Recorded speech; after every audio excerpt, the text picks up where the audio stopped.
ছোটবেলায় আমার নিষ্পাপ মন যেমন ছিল, কাকিমা তুমি এটা মায়ের থেকে চেয়ে পাঠিয়েছিলে তো মা এটা তোমার জন্য পাঠিয়েছে, এই নাও। আয় তুই দুটো চকলেট নিয়ে যা। চকলেট? এই ছুটকি, তোর মা আমার নামে বাড়িতে কি কি বলে রে?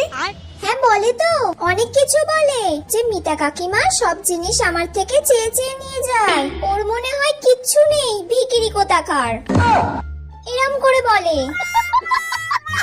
আর কি বলে? মিতা কাকিমা মনে হয় কারোর সাথে ঘুরতে বেরোয়, প্রত্যেকদিন বিকালে দেখি কার সঙ্গে বাড়ি ফেরে। হ্যাঁ আরো বলে ওর সঙ্গে ঝগড়ায় তো কেউ পারবে না, সব মানুষের সাথে ও নিজে গিয়ে ঝগড়া করে, তার দোষ থাকুক বা না থাকুক, আর ওর সাথে আমি থাকি বলে আমারও জ্বালা, সব ভুলগুলো জেনেও আমাকে ওকে সাপোর্ট করে যেতে হয়। তাহলে কাকিমা আমি এত কিছু বললাম, এবার আমাকে চকলেট দাও। চকলেট খাবি? এই খা।